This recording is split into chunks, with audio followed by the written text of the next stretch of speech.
مسلمانوں ابھی کچھ وقت ہے، اس دن کو آنے سے روک لو جس کی دھوپ موت کا چہرہ چمکائے گی اور جس کی گرمی زندگی کے ماتھے پر آبلے کاشت کرے گی۔ ہمارا تصور ہے کہ دین بس اندر سے تزکیہ وغیرہ کرتے رہو، نماز روزہ کرتے رہو، اور باہر کی دنیا، جس دنیا میں تم رہتے ہو، یا اس ماحول کو بدلنے کی کوشش نہ کرو جو تمہارے اختیار میں ہے۔ تو یعنی کہ دین میں اجتماعی آرڈر بننے کی، امر الہی کو قانونی شکل میں بھی غالب رہنے کی جیسے کوئی ضرورت نہیں ہے۔ اس کے بارے میں ایک فقرہ ہے وہ سناتا ہوں کہ دنیا پر شیطان کا تسلط اور دل پر رحمان کی حکومت کیسی مہلک خوش فہمی ہے، اور اس کا ہم شکار ہیں کہ بھئی ہمارے دل تو اللہ اللہ کر ہی رہا ہے، اب باہر اگر شیطان اپنی فتح کا جھنڈا اٹھائے ہوئے گھوم رہا ہے تو ہمارا اس سے کیا تعلق؟ دیکھو ہم تو نہیں ہیں اس کے لشکر میں۔ تو یہ جیسے خودکشی کرنے والا عمل ہے، یہ دین کو جیسے شیطان سے مغلوب مان لینے والا رویہ ہے۔ تو جب تک نظام قانونی اور اقداری صورتوں میں اس دین سے منسوب اور ماخوذ اور مشروط نہیں ہوگا، اس وقت تک انفرادی اچھائیاں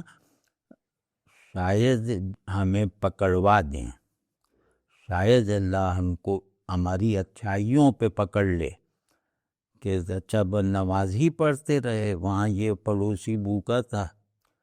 اور یہی کرتے رہے، حجرہ نشینی ہی میں شہرت حاصل کرتے رہے، پیری مریدی ہی کرتے رہے، درس و تدریس ہی میں خود کو محو رکھا۔ یہ نہیں دیکھا کہ شیطان کس طرح ہمارے بندوں کے گلے میں ڈریکولا کی طرح دانت گاڑے ہوئے ہے، اس میں کیا کیا تو پھنس جائیں گے۔ تو اور یہ بھی جیسے ہماری اجتماعی تصویر ہے۔ دوسرا یہ کہ ایک ہوتا ہے چھوٹے تخیل کا رومانٹسزم، معمولی ذہن، معمولی مقاصد، گھٹیا تصورات کے ماحول میں رہنے والے لوگ اگر کوئی کریٹو بات بھی انہیں سوجھتی ہے یا ان سے متعلق کر کے کوئی کریٹو خیال جو ہے وہ بیان کیا جا سکے تو وہ اسی طرح کا ہوگا جو اب میں عرض کر رہا ہوں کہ ہم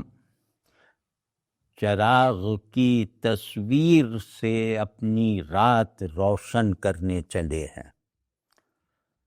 یہ ہے وہ رومانٹسزم، یہ ہے وہ فراریت کا رویہ، یہ غیر سنجیدگی، یہ تماش بینی،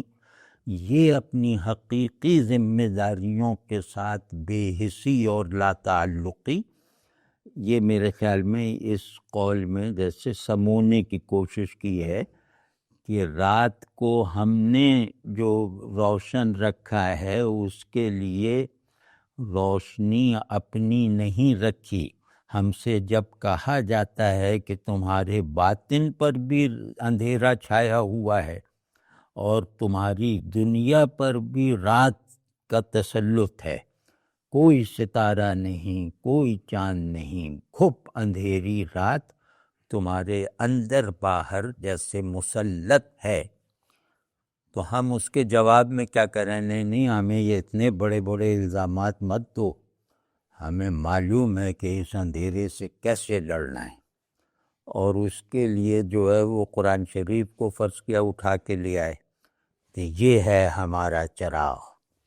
کوئی واقعہ لے آئے سیرت وغیرہ کا اور وہ پڑھ دیا،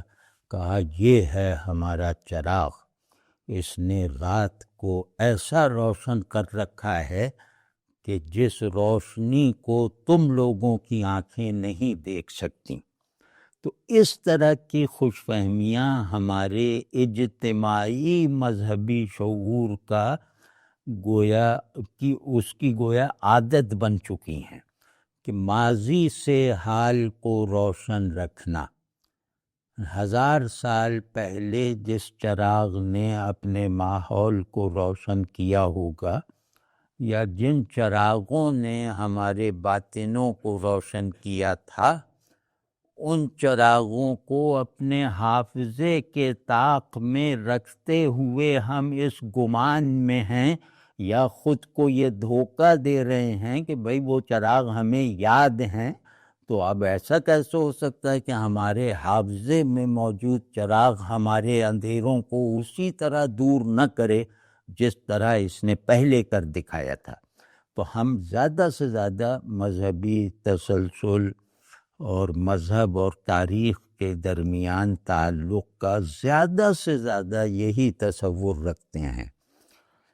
تو اب ظاہر اندازہ لگا لے ایک چراغ تصویر سے رات روشن کرنا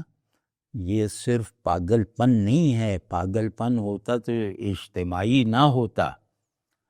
یہ جرم ہے، نفاق ہے،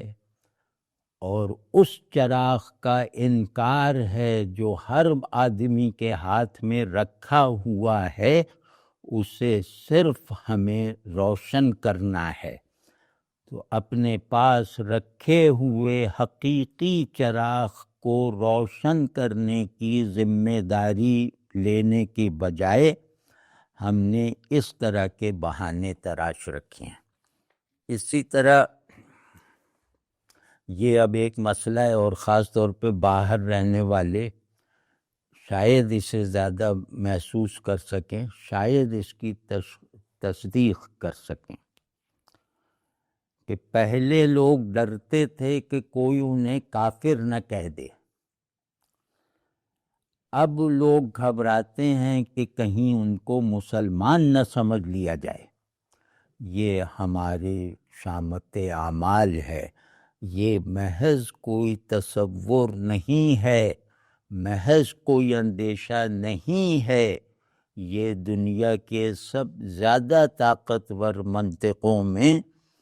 یہ اب وہاں رہنے والے مسلمانوں کو اس کے تجربات ہونے شروع ہو چکے ہیں، ہو چکے ہوں گے نہیں، ہو چکے ہیں، کہ